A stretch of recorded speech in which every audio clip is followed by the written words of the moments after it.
Shalom, selamat pagi sahabat GCC, sahabat yang diberkati oleh Tuhan Yesus Kristus. Biarlah pengurapan kasih karunia di dalam nama Yesus selalu menyertai kita. Rahmat Tuhan selalu baru tiap pagi, kasih setianya tetap untuk selama-lamanya. Bapak Ibu Saudara yang diberkati oleh Tuhan Yesus Kristus, sebagai saudara yang rindu untuk didoakan, saudara boleh mengirimkan di nomor WA yang sudah kami tampilkan di channel ini untuk saudara kirimkan pokok-pokok doa dan pengharapan saudara untuk didoakan. Dan saudara yang diberkati, kita akan mendengarkan firman Tuhan, merenungkannya bersama-sama. Sebelumnya mari kita satu di dalam doa. Bapa, terima kasih Tuhan buat pagi hari yang indah ini. Kami merasakan anugerah-Mu seperti perisai yang melindungi kami. Diberkatilah setiap orang yang mengandalkan Tuhan, yang menaruh harapannya hanya kepada Tuhan. Kami menyerahkan aktivitas kami pada sepanjang hari ini dengan memulainya dengan Tuhan, dengan merenungkan firman-Mu. Tutup bungkus dengan kuasa darah anak domba Allah yang kudus. Rendahkan kami di bawah tangan Tuhan yang kuat. Dan kami rindu untuk memberikan pujian, penyembahan, syukur kami.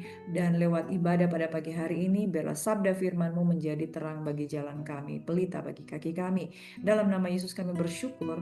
Amin. Bapak Ibu Saudaraku yang diberkati, kita akan merenungkan firman Tuhan pagi hari ini dalam 2 Korintus 1 ayat 1 hingga ayat yang ke-11 dan lanjut sampai ayat yang ke-24. Dari Paulus yang oleh kehendak Allah menjadi Rasul Kristus Yesus, dan dari Timotius saudara kita kepada jemaat Allah di Korintus dengan semua orang kudus di seluruh Akaya. Kasih karunia dan damai sejahtera dari Allah Bapa kita dan dari Tuhan Yesus Kristus menyertai kamu.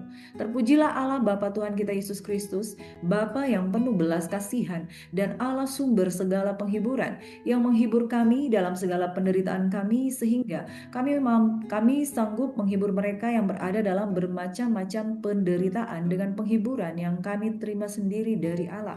Sebab sama seperti kami mendapat bagian berlimpah-limpah dalam kesengsaraan Kristus, demikian pula oleh Kristus kami menerima penghiburan berlimpah-limpah. Jika kami menderita, hal itu menjadi penghiburan dan keselamatan kamu. Jika kami dihibur, maka hal itu adalah untuk penghiburan kamu, sehingga kamu beroleh kekuatan untuk dengan sabar menderita kesengsaraan yang sama seperti yang kamu derita juga. Dan pengharapan kami akan kamu adalah teguh, karena kami tahu bahwa sama seperti kamu turut mengambil bagian dalam kesengsaraan kami, kamu juga turut mengambil bagian dalam penghiburan kami. Sebab kami mau saudara-saudara supaya kamu tahu akan penderitaan yang kami alami di Asia Kecil.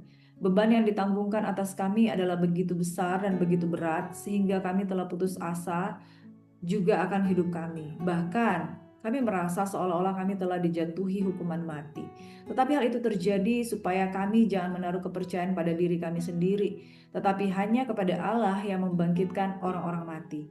Dari kematian yang begitu ngeri, Ia telah dan akan menyelamatkan kami. Kepadanya kami menaruh pengharapan kami bahwa Ia akan menyelamatkan kami lagi. Karena kamu juga turut membantu mendoakan kami supaya banyak orang mengucap syukur atas karunia yang kami peroleh berkat banyaknya doa mereka untuk kami. Bapak Ibu Saudaraku yang diberkati, pada 2 Korintus 1 ayat 1 hingga ayat 11 menuliskan tentang salam dan ucapan syukur. Tapi saudara, saya melihat satu perbedaan antara penulisan 1 Korintus dan 2 Korintus. Di dalam 1 Korintus, Paulus banyak memberikan nasihat. Paulus banyak memberikan pengajaran-pengajaran dalam situasi dan kondisi yang tidak terlalu terlihat tentang satu penderitaan yang mereka alami. Di dalam 1 Korintus banyak pengajaran-pengajaran untuk mengajarkan bagaimana supaya jemaat Tuhan tidak hidup dalam penyembahan berhala, tidak hidup di dalam perpecahan, supaya mereka tinggal tinggal dalam melayani Tuhan dan menerapkan karunia-karunia roh, mereka tinggal di dalam kasih, dan mereka menerapkan buah-buah pelayanan dengan karunia-karunia roh yang ada, saudara. Tetapi di dalam 2 Korintus ini diawali dengan satu statement bahwa mereka mengalami penderitaan. Dan penderitaan yang mereka alami ini bukan penderitaan yang ringan. Tapi di ayat 10 dikatakan, dari kematian yang begitu ngeri, Ia telah dan akan menyelamatkan kami. Berarti mereka sudah melewati, mereka mungkin akan mengalaminya lagi. Tapi mereka percaya Tuhan akan menyelamatkan. Kepadanya mereka menaruh pengharapan mereka bahwa Ia akan menyelamatkan mereka lagi. Nah, saudaraku, yang dikatakan di dalam ayat yang ke-9, bahkan kami merasa seolah-olah kami telah dijatuhi hukuman mati. Tetapi hal itu terjadi supaya kami jangan menaruh kepercayaan pada diri kami sendiri, tetapi hanya kepada Allah yang membangkitkan orang-orang mati. Saudara, penderitaan yang mereka alami justru menguatkan mereka bahwa memang mereka akan diperhadapkan dengan satu kematian. Demi kematian diperhadapkan dengan penderitaan demi penderitaan. Tapi dengan demikian membuat nyata tentang kebangkitan Kristus. Itu benar-benar mereka juga merasakan seperti mereka mau mati dan seperti mereka mengalami kebangkitan ketika mereka dikuatkan. Karena kamu juga turut membantu mendoakan kami. Nah, kekuatan mereka oleh karena jemaat yang mendoakan mereka, supaya banyak orang mengucap syukur atas karunia yang kami peroleh berkat banyaknya doa mereka untuk kami. Saudara, di dalam 2 Korintus 1 ayat 1 hingga yang ke-11 ini saya melihat, memperhatikan penulisan di sini agak berbeda dengan memberikan penekanan bahwa mereka melayani dengan satu tekanan yang luar biasa. Tetapi dengan tekanan yang luar biasa itu mereka berharap kepada Tuhan. Bapak Ibu Saudaraku yang diberkati, di dalam kitab Yakobus pasal 1 dikatakan, anggaplah sebagai kebahagiaan, mulai dari ayat yang kedua, anggaplah sebagai satu kebahagiaan jikalau engkau jatuh di dalam berbagai-bagai pencobaan, sebab ujian terhadap imanmu menghasilkan ketekunan. Bapak Ibu Saudaraku yang diberkati, Paulus bukanlah orang yang jatuh bangun dalam dosa ketika dia sudah bertobat. Paulus bukanlah orang yang meninggalkan pelayanan atau bukan orang yang sembrono di dalam pelayanan. Dia adalah orang yang serius dengan Tuhan. Dia adalah orang yang serius melayani Tuhan. Tapi perhatikan apa yang dia alami. Tekanan demi tekanan, penderitaan, tantangan, bahkan ditolak. Bukan cuma itu saudara, secara badani mereka mengalami penderitaan. Nah, saudaraku yang diberkati, di dalam ayat yang ke-6 dikatakan, saya baca di dalam ayat yang ketiga, terpujilah Allah Bapa Tuhan kita Yesus Kristus, Bapa yang penuh belas kasihan dan Allah sumber segala penghiburan, yang menghibur kami dalam segala penderitaan kami. Saudara, kekuatan mereka ada di dalam penghiburan Tuhan, sehingga kami sanggup menghibur mereka yang berada dalam bermacam-macam penderitaan dengan penghiburan yang kami terima sendiri dari Allah. Mereka menghibur orang lain oleh karena mereka telah dihibur oleh Tuhan dari penderitaan mereka. Sebab sama seperti kami mendapat bagian berlimpah-limpah dalam kesengsaraan Kristus, mereka juga mengalami penderitaan yang juga dialami oleh Yesus. Demikian pula oleh Kristus kami menerima penghiburan berlimpah-limpah. Jika kami menderita, hal itu menjadi penghiburan dan keselamatan kamu. Jika kami dihibur, maka hal itu adalah penghiburan kamu, sehingga kamu beroleh kekuatan untuk sabar menderita kesengsaraan yang sama seperti yang kamu derita juga. Dengan pengharapan kami akan kamu adalah teguh, karena kami tahu bahwa sama seperti kamu telah turut mengambil bagian dalam kesengsaraan kami, kamu juga turut mengambil bagian dalam penghiburan kami. Bapak Ibu Saudaraku yang diberkati, mari kita melihat bahwa pelayanan yang dialami Paulus tidak mudah.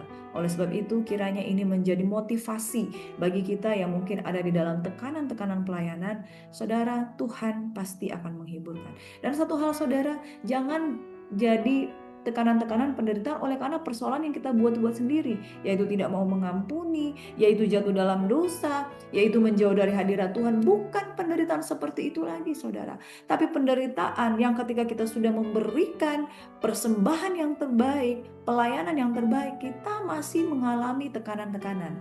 Jadi saudara, mari kita naik ke dalam level yang lebih lagi. Kita baca di dalam ayat yang selanjutnya, yaitu rencana Paulus mengalami perubahan. Inilah yang kami megahkan, yaitu bahwa suara hati kami memberi kesaksian kepada kami bahwa hidup kami di dunia ini, khususnya dalam hubungan kami dengan kamu, dikuasai oleh ketulusan dan kemurnian dari Allah, bukan oleh hikmat duniawi, tapi oleh kekuatan kasih karunia Allah. Sebab kami hanya menuliskan kepada kamu apa yang dapat kamu baca dan pahamkan. Dan aku harap mudah-mudahan kamu akan memahaminya sepenuhnya, seperti yang telah kamu pahamkan sebagiannya dari kami, yaitu bahwa pada hari Tuhan Yesus, kamu akan bermegah atas kami seperti kami juga akan bermegah atas kamu. Berdasarkan keyakinan ini, aku pernah merencanakan untuk mengunjungi kamu dahulu, supaya kamu boleh menerima kasih karunia untuk kedua kalinya. Kemudian, aku mau meneruskan perjalananku ke Makedonia, lalu dari Makedonia kembali lagi kepada kamu, supaya kamu menolong aku dalam perjalananku ke Yudea. Jadi, adakah aku bertindak serampangan dalam merencanakan hal ini? Atau adakah aku membuat rencanaku itu menurut keinginanku sendiri sehingga padaku serentak terdapat ya dan tidak? Demi Allah yang setia, janji kami kepada kamu bukanlah serentak ya dan tidak. Karena Yesus Kristus anak Allah yang telah kami beritakan di tengah-tengah kamu, yaitu olehku dan oleh Silwanus dan Timotius, bukanlah ya dan tidak. Tetapi sebaliknya di dalam dia hanya ada ya. Sebab Kristus adalah ya bagi semua janji Allah. Itulah sebabnya oleh Dia kita mengatakan amin untuk memuliakan Allah. Sebab Dia yang telah meneguhkan kami bersama-sama dengan kamu di dalam Kristus adalah Allah yang telah mengurapi, memeteraikan tanda miliknya atas kita, dan yang memberikan Roh Kudus di dalam hati kita sebagai jaminan dari semua yang telah disediakan untuk kita. Tetapi aku memanggil Allah sebagai saksiku yang mengenal aku, bahwa sebabnya aku tidak datang ke Korintus ialah untuk menyayangkan kamu. Bukan karena kami mau memerintahkan apa yang harus kamu percayai karena kamu berdiri teguh dalam imanmu. Sebaliknya, kami mau turut bekerja untuk sukacitamu. Demikianlah firman Tuhan. Nah, Bapak Ibu Saudaraku yang diberkati, aku mau meneruskan perjalananku ke Makedonia, lalu dari Makedonia kembali lagi kepada kamu supaya kamu menolak aku dalam perjalananku Yudea. Jadi, apakah aku bertindak serampangan dengan merencanakan hal itu? Tidak, saudara. Bapak Ibu Saudaraku, perubahan-perubahan yang terjadi dalam rencana Paulus, dia selalu berdoa dan dia selalu mengandalkan Tuhan. Nah, saudaraku, perenungan pada pagi hari ini mengingatkan kita bahwa andalkan Yesus setiap waktu, karena Kristus adalah ya bagi semua janji Allah. Itulah sebabnya oleh Dia kita mengatakan amin untuk memuliakan Allah. Itulah prinsip yang selalu dipegang oleh Rasul Paulus. Dia dikuasai oleh ketulusan, oleh kemurnian dari Allah, bukan oleh hikmat duniawi, oleh kekuatan kasih karunia Allah. Oleh sebab itu dia mengambil keputusan berdasarkan keyakinan untuk melakukan perencanaan pelayanan dengan menanti-nantikan petunjuk daripada Tuhan. Nah, Bapak Ibu Saudaraku yang diberkati, mari selanjutnya kita akan beberapa poin kita akan renungkan firman Tuhan ini bersama, bahwa di dalam ayat kunci, di dalam ayat yang ketiga dan keempat, ya, terpujilah Allah Bapa Tuhan kita Yesus Kristus, Bapa yang penuh belas kasihan, Allah sumber segala penghiburan, yang menghibur kami dalam segala penderitaan kami, sehingga kami sanggup menghibur mereka yang berada dalam bermacam penderitaan dengan penghiburan yang kami terima sendiri dari Allah. Dari sini kita lihat, saudara, penderitaan menuju penghiburan dan integritas. Penderitaan menuju penghiburan dan integritas. Oleh karena, ya, saudara, penderitaan yang Paulus alami, ya, dia mengalami penghiburan dari Tuhan. Dia pun tahu posisinya seperti itu. Itu sebabnya dia bisa menghibur orang lain. Dan kenapa dikatakan integritas? Karena dia diuji setiap saat. Diuji setiap saat. Orang yang diuji setiap saat, ditempa setiap saat, dia akan mau gak mau berlaku jujur. Jujur dengan penderitaannya, jujur dengan apa yang harus dia lakukan. Dengan tekanan dan penderitaan, mau tidak mau dia akan berusaha untuk menampilkan kualitas pribadinya. Integritas lahir dari tempaan penderitaan, tapi penghiburan daripada Tuhan menguatkan. Sehingga setiap orang yang bertindak integritas, dia gak akan merasa rugi, saudara. Amin.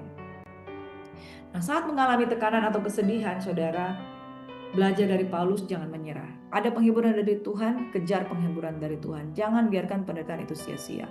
Yang kedua, gunakan pengalamanmu, ya. Mereka dapat menghibur orang lain karena mereka sendiri telah dihibur Tuhan. Gunakan pengalamanmu untuk menguatkan orang lain. Jangan gunakan lukamu untuk sayang diri. Jangan gunakan masa lalumu untuk mengintimidasi orang lain, untuk mempressure, menekan orang lain. Karena kalau kita punya pengalaman disakiti, kita tidak dipulihkan, kita tidak menang, kita menyakiti orang lain. Tapi kalau di dalam pengalaman kita pernah disakiti, kita mengalami penghiburan Tuhan, dari penghiburan itu kita gunakan untuk menghibur orang lain. Jadi saudara, Tuhan itu adalah Tuhan yang menyembuhkan. Jangan gunakan pengalamanmu merasa pahit, lalu engkau menjadi orang yang mudah emosi, mudah marah-marah. Akhirnya mentalnya yang tidak sembuh akan melukai mental orang lain. Tapi luka yang disembuhkan Tuhan justru bisa jadi berkat bagi mereka yang masih berdarah. Katakan luka yang disembuhkan. Luka yang disembuhkan Tuhan. Jangan gunakan lukamu yang belum sembuh untuk mengintimidasi, menekan orang lain. Nah, saudara, hiduplah dengan integritas. Dunia mungkin meragukan ketegasan iman, tapi dalam Kristus kita dipanggil untuk berkata jujur, setia, karena Dia adalah ya dan amin. Beberapa poin yang sini saya akan bagikan secara cepat. Allah adalah sumber segala penghiburan. Dia adalah Bapa penuh belas kasihan, sumber segala penghiburan, bukan dari kata orang, tapi teori. Paulus dan timnya mengalami penderitaan besar, saudara. Bahkan kami seperti diperhadapkan dengan hukuman mati. Nyawanya terancam, tapi di situ dia belajar bergantung penuh. Tuhan tak selalu menghindarkan kita dari masalah, tapi ketika dia izinkan, dia hadir. Dia hadir, dia hibur, dia topang dalam masalah. Akibatnya apa? Luka yang pernah kita alami, Tuhan sembuhkan. Kita bisa menjadi penyembuh bagi orang lain. Penderitaan kita kadangkala adalah jawaban bagi penderitaan orang lain. Allah adalah sumber segala penghiburan, Trust in the Lord with all your heart. Yang kedua, penderitaan membentuk ketergantungan kepada Tuhan. Pada tekanan yang begitu berat, dia katakan kami tidak mengandalkan diri kami sendiri. Kenapa? Tidak bisa lagi, memang tidak mampu, tidak bisa diandalkan. Karena sudah tidak bisa diandalkan, Tuhanlah yang dapat diandalkan. Nah, ini soal bukan kekuatan Paulus, bukan kehebatan Paulus, bukan siapa Paulus, tapi selalu dia katakan siapa Kristus yang dia sembah. Kebergantungan total pada kuasa Tuhan. Dia mengajak jemaat berdoa bersama dan ingat, dia katakan, saya bersyukur, saya didoakan.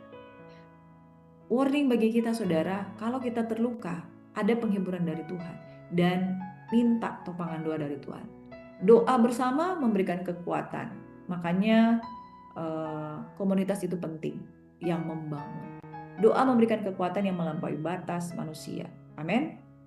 Yang ketiga, integritas sejati muncul dalam Kristus. Ketika Paulus melayani, banyak dia dituduh, tidak konsisten dan lain sebagainya. Kenapa pelayanannya berubah-berubah? Namun dia berkata, kami berlaku dengan kesucian dan tulusan hati. Dalam Kristus semua janji Allah adalah ya dan amin. Apakah Paulus berdalih? Tidak, saudara. Di dalam Kisah Para Rasul 16 pun ketika mereka mau ke Bitinia dan ke Frigia, Roh Yesus melarang mereka dan mereka berubah haluan. Mengapa? Ketika Tuhan izinkan terjadi, perencanaan itu dapat berubah. Yang paling penting di sini saudara, apapun yang terjadi ketika kita ditekan, ketika kita dituduh, ketika kita diintimidasi, ketika kita sudah jujur di hadapan Tuhan, kita nggak usah takut. Hidup dalam Kristus artinya hidup dalam kejelasan, bukan keraguan-raguan, dalam kejujuran, bukan kemunafikan. Menyatu dengan kebenaran Kristus melahirkan kesaksian hidup yang kuat dan tidak dapat berdalih. Amin. Mari kita berdoa. Mungkin kita katakan kita sering lelah, kita sering pengen menyerah dalam pelayanan. Saudara, kuatkan dan teguhkan hatimu. Dalam perjuangan melawan dosa, engkau tidak sampai mencucurkan darah. Tetapi Yesus telah mencucurkan darahnya. Oleh sebab itu tetaplah kuat. Penghiburan dari Tuhan tersedia. Bapak ibu saudara, mungkin ketika engkau mengalami keletihan, kelemahan di dalam melayani, engkau pengen meninggalkan. Saya nggak mau lagi menggembalakan. Saya nggak mau lagi melayani Tuhan. Saya sudah memberikan yang terbaik, sudah keluar uang, keluar keringat, keluar darah dan lain sebagainya untuk melayani, tapi masih juga dituduh. Mari saudara kita berdoa. Katakan, Tuhan, kami seringkali lelah ingin menyerah, tapi Engkaulah sumber penghiburan. Bangkitkan semangat kami para hamba-hamba Tuhan. Pulihkan luka kami, pulihkan masa lalu kami, pakai kami untuk menghibur, melayani dengan tulus. Ajar kami Tuhan, supaya melihat penderitaan kami bukan sebagai akhir, tapi sebagai pintu masuk sebuah penghiburan yang lain, penghiburan yang baru kepada orang lain. Bentuk kami menjadi pribadi yang menguatkan, bentuk kami menjadi pribadi yang berintegritas. Luka kami Tuhan, disembuhkan oleh Tuhan dan kami dapat peka dengan luka orang lain dan menyembuhkan luka mereka. Mari angkat hatimu dan terimalah berkat kasih karunia Tuhan. Tuhan kiranya memberkati pelayananmu.